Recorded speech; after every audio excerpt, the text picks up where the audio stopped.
Hello, everybody. How are you? It's Mike Cadju again. I am on vacation this week in Myrtle Beach, and unfortunately, we still have the ability to be able to broadcast, and we have our friends from Park Place with us today as well. So let me do some quick housekeeping. We've got some attendees that are filing into the live room here. For those of you who are in the Zoom room, feel free to chat, say hello, tell us where you're from. You can ask questions in the chat section. You can ask questions in the Q&A section too if you want. I can monitor the Q&A and monitor the chat, but please feel free to jump into the chat and tell us where you're all from today. I always like to know where people are coming from. And then also, if you are watching on the LinkedIn live stream, we are monitoring the LinkedIn live stream, and Tina will take your questions from LinkedIn Live and get them to us as a panel. And we will try our best to cover everything possible today on IT skills gap strategies in the remaining 28 minutes of this presentation. And as most of you know, I usually actually go a little bit over. So without any further ado, let me introduce my guest today from Park Place, and they can tell you a little bit about themselves. As you know, I do not like to do introductions because I always mess them up. But I got Kathy and Mike here from Park Place, and they can tell you a little bit about Park Place. They can tell you a little bit about themselves. And by the way, thank you both for coming in today. I appreciate your time. I know how busy everybody is, and thank you for coming in time. And also thank you for sponsoring Procurement Foundry. So with that, why don't we start with ladies first? Kathy, how are you today? Introduce yourself. Tell us a little bit about yourself, and Park Place would be great. Awesome. I'm good. Thank you, Michael. Thanks for having us. So I'll start with Park Place. Park Place Technologies, we have a portfolio of offerings for our customers that range from third-party maintenance to managed services of infrastructure to software that can monitor and manage your network. We have a new software product, just a brand new acquisition, StoreFirst. That's a file system, as well as a solution for data migrations that Mike can use in professional services. Mike will talk a little bit about what we have in professional services. And then we have Curvature, which is our pre-owned hardware sales. I head up the Parkview managed services and the Intuity network monitoring and management software at Park Place. Yeah, congratulations on the new acquisition, actually. I think the last Park Place presentation we did it live the day you actually acquired the company. What was the name of the company again? It's StoreFirst, and StoreFirst. We acquired it from Congruity 360. StoreFirst. Yep. Yeah, that's it's very right. exciting, and it's adding to our software portfolio. So it'll go hand in hand with our network monitoring and management software. Yeah, I was talking to the team, and they were telling me a little bit about what it all does, and I was really excited about it because it kind of fits right into the overall what you all do. It just kind of seems like a natural progression, right, Mike? I mean, Mike, why don't you tell us a little bit about yourself, a little bit about what you do for Park Place, and Sure. What you're responsible for, and then we can jump in.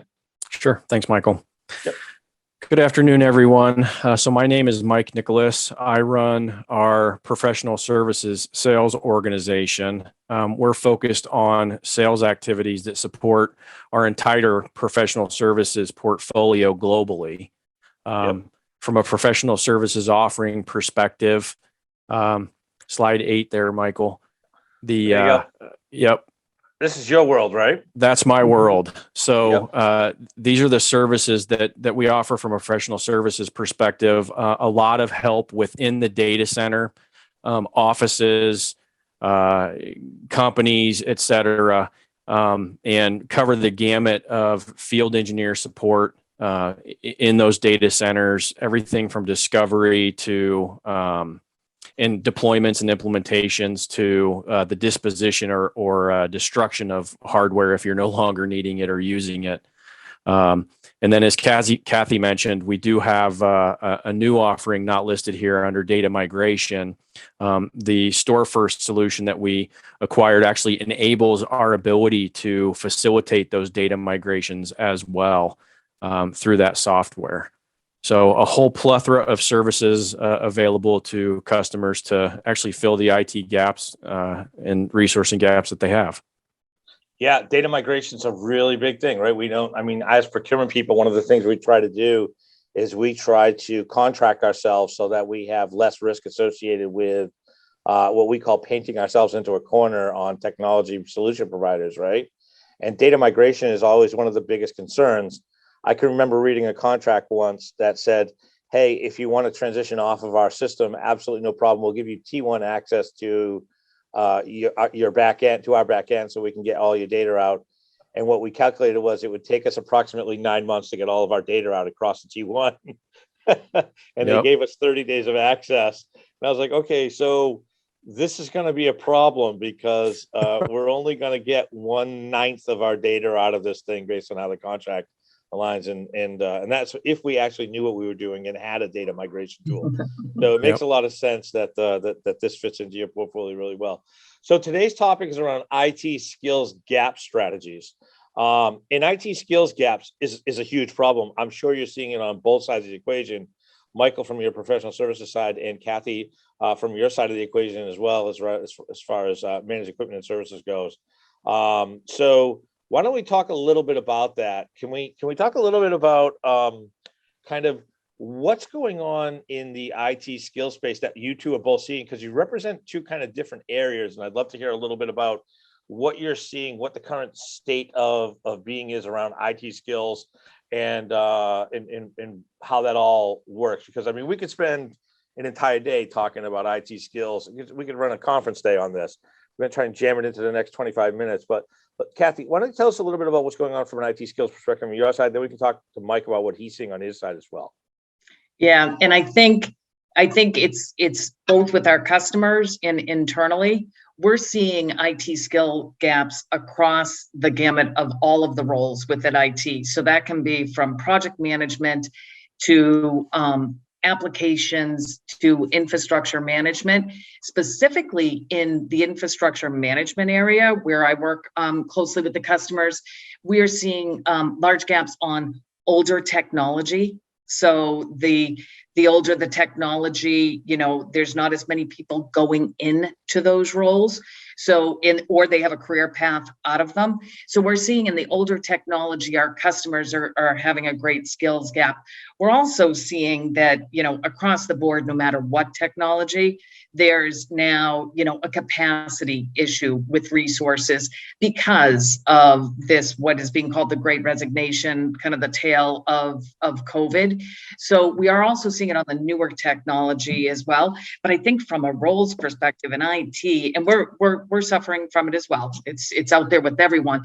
It's actually, stopping the attrition across the board for all of the roles within IT, and then figuring out how to retain or partner with someone to take on some of the roles that were traditionally done internally in IT. Are you talking about areas kind of like, and I'm flashing up on the screen, just some of the places that you cover in your area of the operation? I'm guessing things like I hate to ask this question, but is VMware an old skill at this point? No, it's still a very common skill. It would be considered a little bit older when you see the newer in. But when I talk about old skills, I'm talking about AIX, the AIX, AS400, mainframe. You got it. Yeah. Totally so, with you. If you're like me and you've been around for a long time, we were going away from that technology. I remember people saying, oh no, that'll never be around. That was 15 years ago. There's still a solid install base of this out there that needs support. And when you're in IT, it's keeping your lights on. It's in some of your mission critical environments. So you need to continue to support it. It's also solid. So, the feeling of don't change. I should never have started down the road of doing a cliche, but is it don't change what's not broken, something like that. So, you still have a large install base of that. We have a lot of customers that are running that, and those resources that support that type of technology may be leaving the job market altogether or in retiring. So it's leaving a large. And they're very expensive, and they should be. They're highly skilled people. Yeah, they're highly skilled people that are in heavy demand, and there's not a lot of them, which tends to make them a premium, right, Mike? So let's talk about your side of the equation for a minute, Mike. What are you seeing as far as what's kind of the general state of affairs right now on your side of the equation? Sure. Yeah, so very, very similar to what Kathy's talking about. I think just from a level up perspective is a combination of labor shortage and knowledge shortage. You mentioned your scenario with data migration at the top of the call, and a data migration in many businesses is not a typical activity. So there's a knowledge shortage around being able to support that activity. There's not a lot of experience. And so the requirement to bring in usually those data migration activities to your point are critical to the business. And you want to make sure that you're bringing in the right people with the right skill set to get those things done. And the more we see technology deployment that is new, the more we see new strategies. You'll hear me talk a bit later about what we see a lot of the CIO focus on right now around digital transformation and digital first. As more and more technologies come in to support that, you've got to have the right skill sets to be able to deploy and support those. And so there's a couple strategies we see customers take to fill those needs. One, they'll bring in folks with those skill sets, or if they feel it's going to be a critical skill set for them going forward, they'll go ahead and pull some of their other resources from other roles within the business to start gaining those skills and progress that forward, and then ask us to come in and fill some of those gaps. Yeah, that's a problem, right? I mean, if you're running an IT operation of any real magnitude and you've got some gaps and you start robbing from Peter to pay Paul on a project or a migration, or one of the things I think it's really interesting in that slide I just threw up when you were talking, Mike, is around IT asset disposal, right? You never really think of that as being a really important project, but in this day and age, it's a critically important project, and having the right sets of hands and eyes on that to be able to manage that isn't necessarily something that's at the forefront of, right, an IT, a CIO or an IT operations person, data center operations person, and certainly not a procurement an IT category manager in procurement who's trying to aid and support CIOs. It's just not at the top of the list, because there's so much more blocking and tackling that needs to happen now with these assets, especially where there's so much large cache now, data repositories. I'm thinking of old technologies, like Kathy's thinking about old technologies like the old robotic, backup tape libraries, right? Which I'm sure, Yep, God knows how many they're people still out there. still have their own tape libraries, right? Yeah. Yep, they're still out there. I mean, they were confusing when they were first came on the market, and they were hard to find people who know what they were doing around robotic tape libraries back in the day. It's going to be almost impossible to find somebody now who understands those things, given the drive towards cloud. But yeah, I'm sure there are tons of data centers still running those systems, and I'm starting to think about like the old Avaya network switches and things like that. It's just got to be a nightmare, and it's great for companies who need that type of tactical management services to be able to go to somebody like Parkbase in both ways, while at the same time they kind of go to Kathy for that service, but then they come to you, Michael, when they want to do some type of a project-based work or something around remote hands or something like that. So really interesting. So let's talk a little bit more about what's causing this skills gap. I know we talked a little bit about the Great Resignation. We talked a little bit about some of this technology getting long in tooth, and some people, obviously it's not cool for the young kids to go learn about tape libraries and things like that. Although I know some COBOL programmers that are still making a small fortune if they still haven't retired yet, right? If you're one of the last 10 COBOL programmers on the planet, you can basically name your price. Yep. Let's talk a little bit about what's happening that's causing these gaps. I know we touched on them a little bit, but maybe Kathy, you can tell us a little bit more about what some of the driving forces are around just the amazing gap. And I'd love to hear your thoughts. So in kind of going where Mike was going, there's an overall shortage of just capacity and then skills capacity. And I think what's causing it is, one was COVID, right? Where everyone understood, they went home, people learned how to work remotely. Their lives changed a bit depending on, what their work was, what their home responsibilities became. And it gave them time to think about what they wanted to do, what they wanted to get out of a job, right? Do they want to stay remote? Do they want to come into the office? And you then couple that with, there is a tremendous remote workforce now. And so companies, it no longer matters where you are geographically located, because you can get remote work, you can get remote workers across the country. So those who want to stay remote, they can actually get more money now, right? It's the shortage of labor. It's the type of companies that are hiring these IT professionals. And then I think in general, the workforce has declined because I think more people did not go back to work. I think they rethought, and this is just from studies, I'm not an expert on it, but it looks like that just overall people didn't necessarily go back to work, or they changed what they were doing for work. So more of a lifestyle decision for them. And I think all of those things are coming together to have a great impact in, shortage in the IT area specifically. I do think it's certainly a shortage across all types of work, but I think IT is feeling it very, very deeply.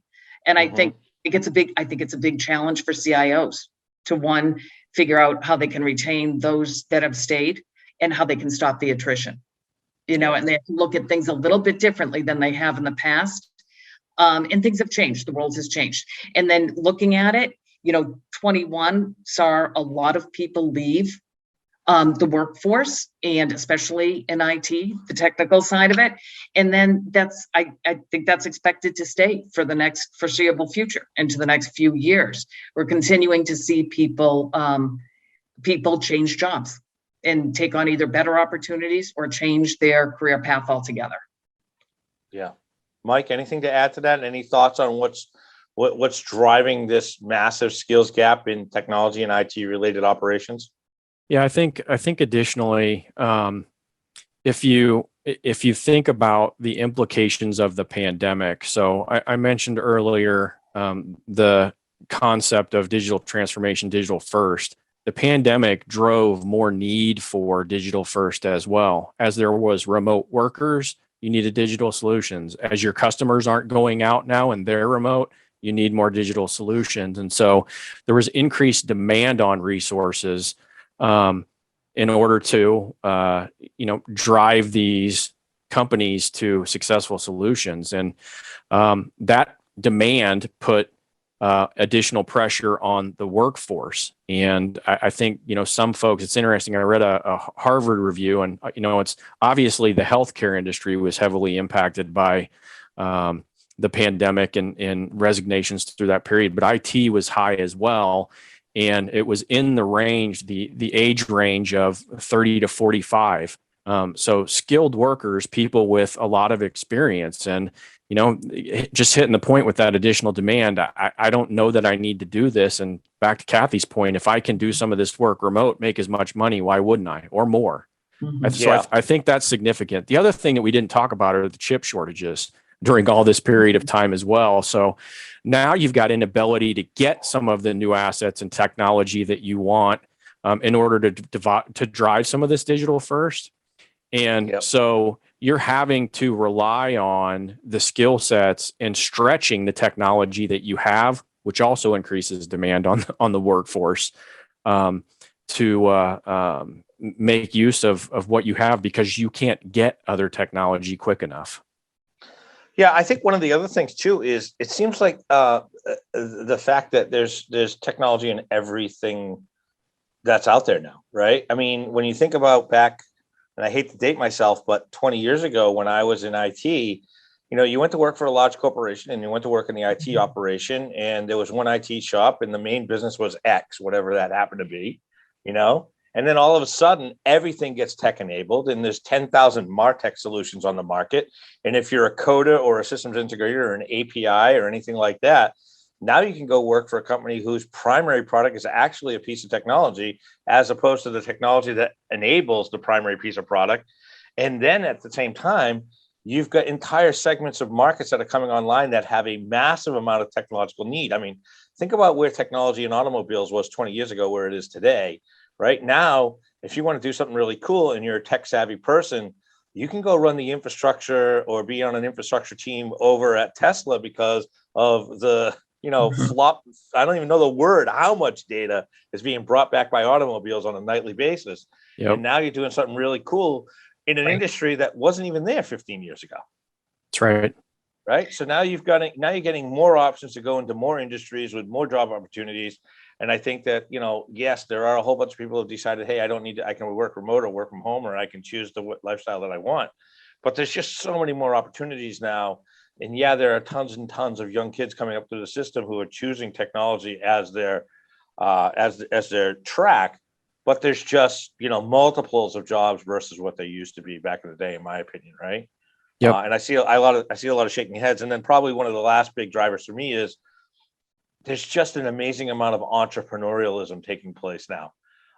And a lot of entrepreneurialism tends to be cloud-based, and you don't see people going into larger corporations now. A lot of people want to start their own little tech startups, 2, 5, 10 people in the world's become a much smaller place. So I think you can start a tech startup, with 3 people around the world who have never actually sat in a room together, and it can be a unicorn within 6 to 9 months. So I think all of those are contributing factors to probably some of the challenges that people are facing, and certainly your clients are facing on trying to find talent. Let's talk about the CIO mindset for a little bit. And I know we talked a little bit about, filling these skills gaps and things like that. Is this now, are we at a place in your opinion, in both of your opinions, where this needs to be an active part of the staffing strategy associated with CIO? I mean, CIOs used to say, okay, listen, I'm going to go out and hire 100 people. Is it now realistic for a CIO to say, hey, my strategy is I'll have 70 full-time employees and 30 variable comp employees now, because that's just the way the market is, and I have to be bringing those people in to augment my staffing needs, Kathy? So I think it's 2 things. I think I'm in agreement with you. I think it's what the market is kind of demanding. I also think from a CIO strategy, all of the new technology you just said, where they can go to all these different places, they can do AI, they can do automation, they can do new exciting things. Yep. To keep your great skills and resources that you depend upon today, you have to be constantly giving them a career path, which means you need to move them off of the mundane, what they're doing today, whether it's older technology is awesome. They might enjoy it.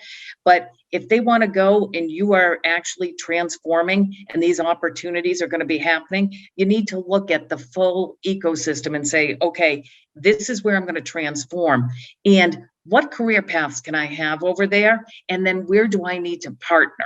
Because do I even want to be bringing in full-time employees? It's expensive, right?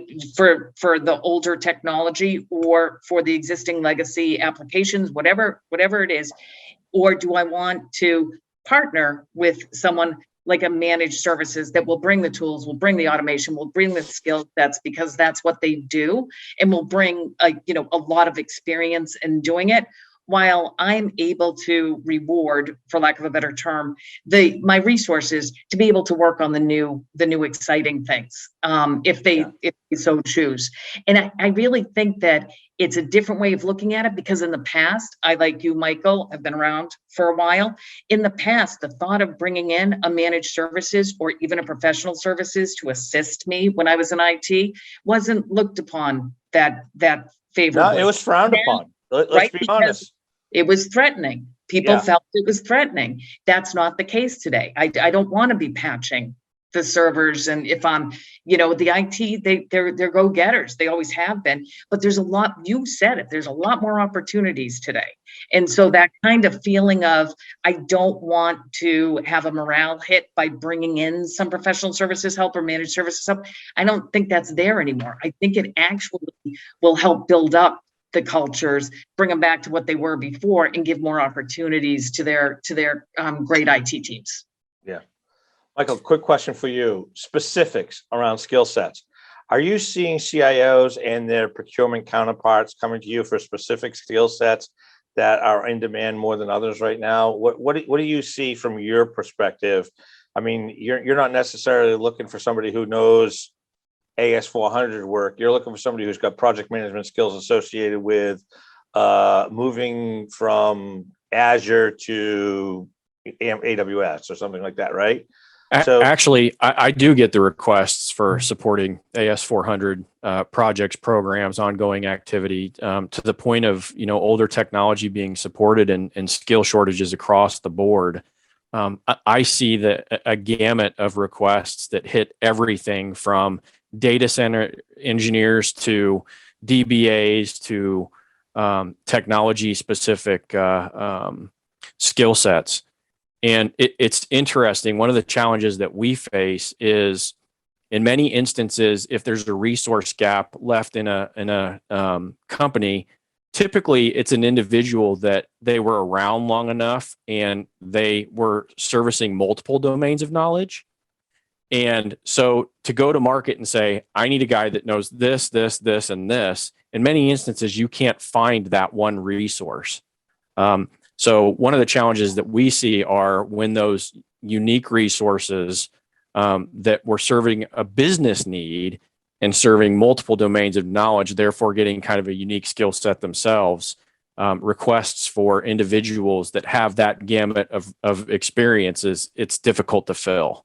And that's difficult for procurement, right? Because when they then reach out, they're saying, hey, I want somebody that can do this. It's like, I can find maybe a couple people that can do those things. Yeah, and it's hard for procurement because procurement tends to want to try and find 2 or 3 service providers that have people that have the same skill set. That's right. And it's like, hey, listen, I need to find somebody that has an AS400. It's like, all right, I need to find the haystack where the needle is that knows AS400. Finding 3 haystacks with 3 needles in them is almost impossible. To find one haystack with 1 needle in it, and the needle actually works and wants to work and actually understands what the client's environment is. That's one thing. Finding 3 that have that is like ridiculously important. By the way, just for the record, Frank, I saw your message in chat that says, hey, can you contact me after this?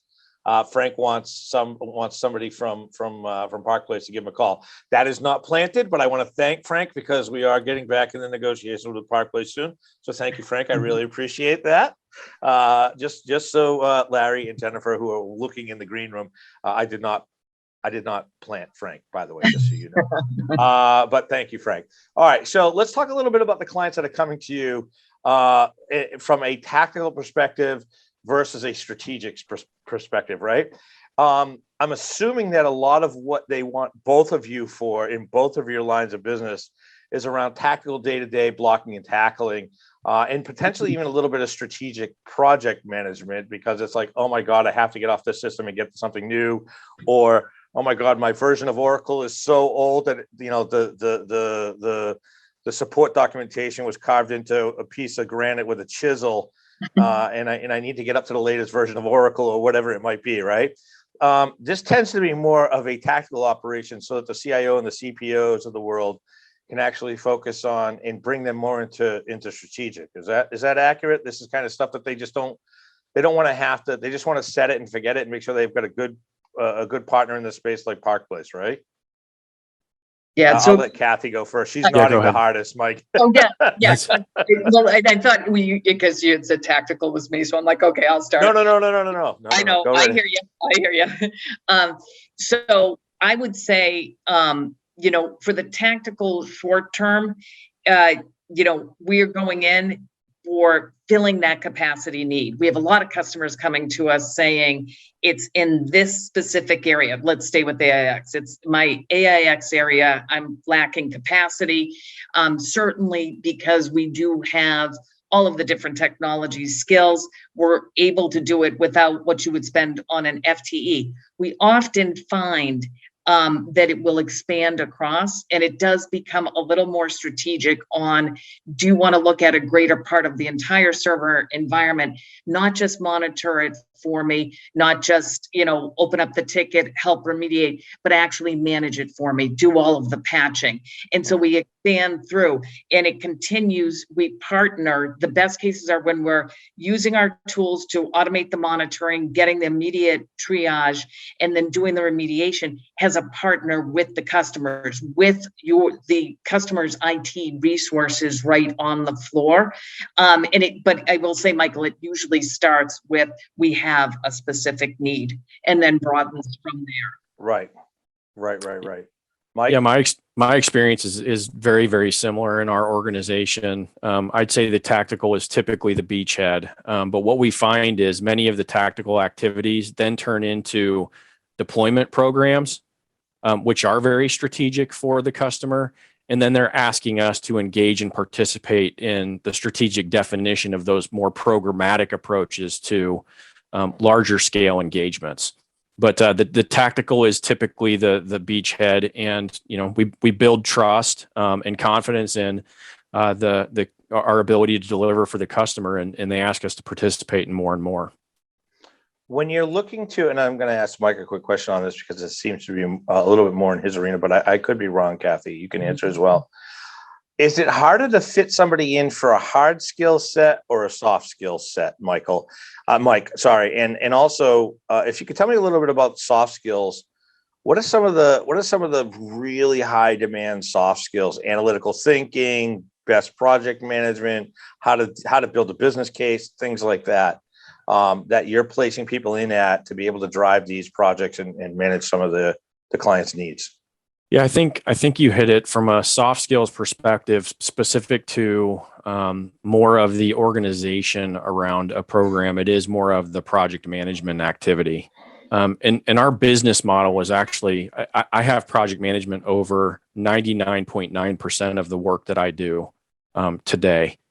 Yep. And that skill set is absolutely critical to ensure that there's clarity in requirements, that there's clarity in communication, that there is validation and accountability across the board, and ensuring that we're taking everything to completion and meeting the end result that's expected. So I think that oversight management is probably the most in-demand skill set. Not that we're being asked to fill for resources, but that's required in order to manage the execution of all of the other things that we're being asked to do.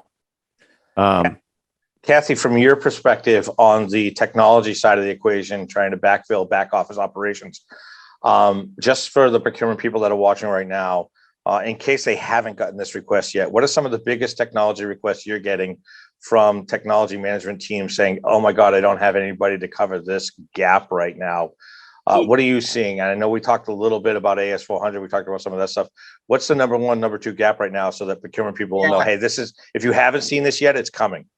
Yeah, so it's definitely, when you look at the older technologies, so the AIX, Solaris, Unix, definitely those technologies, we're getting a lot of requests for that. You mentioned it, Michael, we are getting a lot on VMware. And I will say, from a storage perspective, it's all of the big OEMs for storage, because storage resources are hard to come by. So there's always been a shortage there. So you can imagine that's been exaggerated at this time. The other thing I would want to point out is we are getting a lot of demand, both from a managed service, but also from Intuity software for network monitoring and management.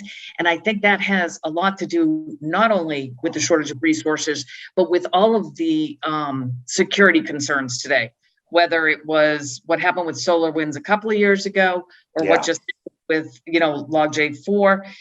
There's all of these, and then just what's going on, right? And so there's more people needed to be monitoring the network. So we're getting a lot of requests there to supplement their teams and to bring in our tools, because our tools do automate it, and certainly automation makes them more efficient, gets them the data faster. That makes a lot of sense, right? And listen, we're over time, but we're going to keep going, because I love this topic and I want to continue on it. It's great content, and I think people get a lot of value out of it.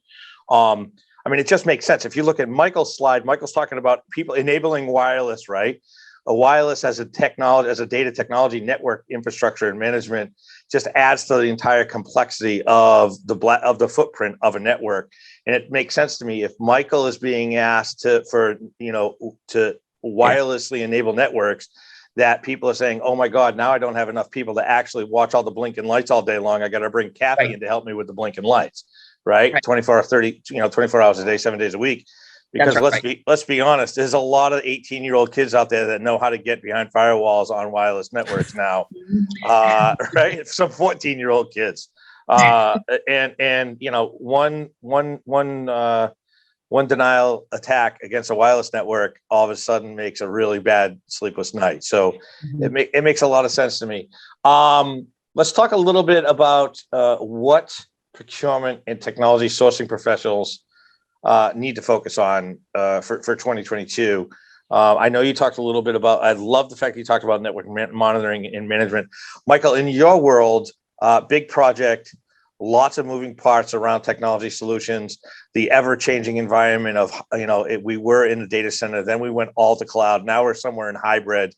What are you seeing as the big projects for 2022 that procurement professionals need to keep an eye on, that their CIOs are going to be bringing them, that are going to require staff augmentation and professional services from folks like yourself?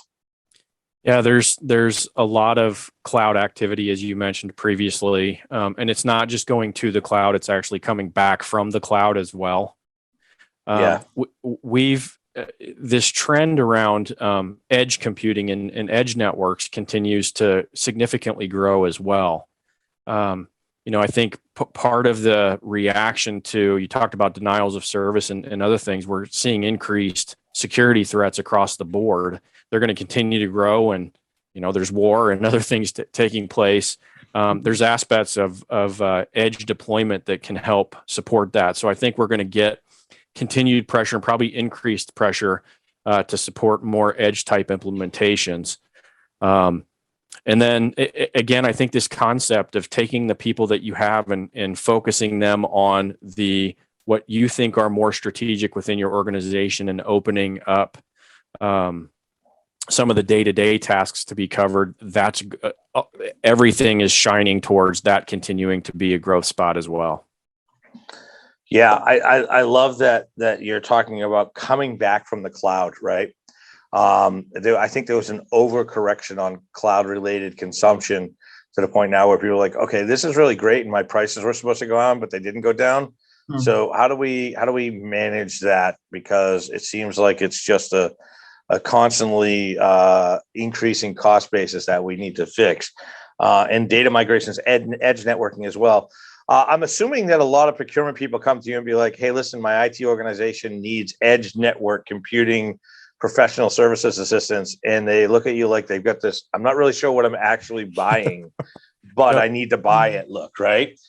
Do both of you offer procurement professionals who are coming to the table and representing these, I don't want to call them bleeding edge, but certainly more progressive IT organizations? Do you kind of offer them the one-on-one education side of it to go, hey, listen, let me tell you what you're actually asking me for, right? Because I think a lot of procurement people need an education in this space as well. Even the ones that are diehards like me, I mean, I would need a refresher right now in edge network computing and what that entails. And I bought a lot of edge network when it first hit the fan about 3-4 years ago. So I'd be interested, how do you engage with procurement people that show up on your front door knocking and going, hey, I need to buy something, but I really don't know what the heck it is, right? Kathy, maybe you first. Yeah, and I would say we do go through the process of explaining what you all can get, but also what you need. Because a lot of people they come forward and they say, I have an issue in this area, in this, whether it's their edge environment or in their data center. Right. But what I would like to have done is X, Y, and Z. We'd like to go through with them to really glean out the value of what they can bring, and it possibly automate some things along the way that perhaps they're doing manually, or, helping them consolidate tools across their infrastructure, really to help them become more efficient and have less admin time. Because a lot of times within this, they're looking to alleviate or minimize their admin time, as they should. So in the SOW process, we go through what you're going to gain, what the value is, and then talk about other areas that could bring value as well that are adjacencies. Yeah, that makes a lot of sense, right? I mean, you got to try and help people. I can't imagine how many people show up and go, hey, I need a network monitoring tool. And you go, wait a minute, you already own 3 of them. Why don't we stop? Why don't we hit the brakes for a minute? Talk about your architecture and your long-term plans. We'll help you clean some of this up, and we might even actually be able to self-fund our operation by cleaning up some of your architecture, right, Mike? That's right. That's right. Yeah. So in our world, we're really after understanding the solution that needs to be put in place. So what's the need? What's driving it? What's done today? And, what do you need different? And what value are you expecting from the solution? And in many instances, to your point, if it's just hey, go get me a resource that can do this, or hey, I'm looking for this solution, that discussion hasn't really taken place. So absolutely, we love to partner with procurement, talk through and try and understand what's going on, and even go back to the business with procurement, or if that's not, etiquette in some situations, educate our procurement partners to be able to go back and ask those questions for us. But I really, really like to kind of get to the source of what is it that you're truly after, what solution needs to be in place, what value are you trying to drive, just to ensure that, everything that we do is going to meet that expectation with the appropriate end result. And everybody's worried about cost and time. And the only way you're going to be able to manage those effectively is if you're truly all on the same page with the game plan. So, yeah, I think a lot of times when people engage folks like yourself who are experts in it every day, one of the things I always tell people is, hey, listen, I need you to help me understand what I don't know, right? Yep. And if what I don't know is that we need to slow down and go back to the drawing board and determine what the architecture and what the actual need is, and what you said is, what is the value that you're looking for long term? You might be trying to create a quick fix right now because you've got a burning bush that costs you 5x because you didn't go back and take a look. That's exactly right. And leverage folks like the Park Place folks and their knowledge to be able to put the right short, mid, and long-term solution in place for you, and determine, okay, listen, these are the types of skills that I just don't need on my staff. I'm looking to have somebody augment this skill on my staff so I can go a little bit more strategic up the food line, things like that. But I need to do it in the right way that long-term bolsters and solidifies what my long-term strategy is, both from a procurement and sourcing perspective, as well as from a technology sourcing director at CIO level. Right. Listen, amazing conversation. I know we went over by about 10 minutes today, but that's okay. Quick question for you. Kathy, what's one of the big takeaways? What is the one takeaway if you could talk to all of the procurement people inside of Procurement Foundry today about what you do for Park Place specifically? What's the one takeaway that you try to leave people with whenever you talk to them? Is that when you're working with your IT partners, whether it's on existing infrastructure or a new business case, just to look at not only how they're staffing the support of that infrastructure application, how they're deploying it, but also what if there's any additional tools, what tools should they be using, and should they be partnering with someone to take on some of this work to bring down both the cost, but also to improve the automation and service. That's great. That's great advice. Look upstream and downstream, because there's probably more cost upstream and downstream than the actual product you're buying today. Yep. Right. And the supporting. Mike, any thoughts for you? One last thing you can take away for procurement people to help with you? Yeah, I think tied to my last point, it's really about making sure that you're aligning the request to ultimately what the IT leadership and business goals are. They may even be asking you for something that seems trivial and simple to fill, but it may be tied to a bigger opportunity. And if you can get in front of that, and if you can do so with a partner that you trust, then your life is going to be easier ongoing as well, because it's going to be tied in again into that game plan versus just reacting to the latest fire drill. Yeah, I love that. Which is, like you said, looking at potentially the bigger picture here. Is there a larger or a more systemic need than what's being brought to you? You know what I mean, right now, and could you potentially, solve four problems with one solution? So that's right. Hey, Kathy, Mike, thank you so much for your time today. It's been great. I know we went over. I always go over. I apologize, but I love talking technology and technology solutions for procurement people. I think these types of conversations, IT category managers, even CIOs who don't necessarily have procurement people in their staff that they can rely on. This is great information with a cup of coffee and a donut for somebody to listen in on and get some great nuggets out of. And I'm sure, and I'm sure they're going to nod their heads. The Park Place team is always open to having an open conversation about what your situation is, and if they want to bounce ideas off of you on something that's coming to them. It's early in 2022 right now. Lots of people getting hit with the projects and assignments and thought processes associated with what they're going to do for the remainder of the year. Kathy, Michael, thank you so much for the 2 takeaways. Are fantastic. Where people can get more information from you. I know somebody's already asking for meetings from this. Obviously, you can find Kathy and Mike on LinkedIn. You can find the entire Park Place team on LinkedIn. They're a sponsor of Procurement Foundry, like I said, and we've got some more content coming from you.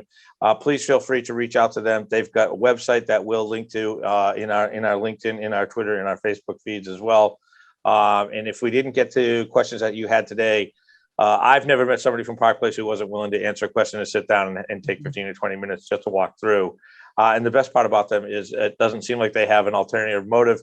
They seem to be generally willing to flow through with information for you. So please reach out to these folks. They're wonderful people to talk to on all of the solutions that they have. Kathy, Mike, thank you so much for your time today. Really appreciate it. Thanks again to Larry and Jennifer and the rest of the team at Park Place. They're amazing partners for Procurement Foundry. And I look forward to talking to you really soon. Thanks, Michael. Thanks, Michael. You're welcome, guys. All right, take care. Bye. Bye, everybody. Have a great day. And hopefully you go back and listen to this. There's a couple great nuggets in here, okay? All right, take care. Bye-bye.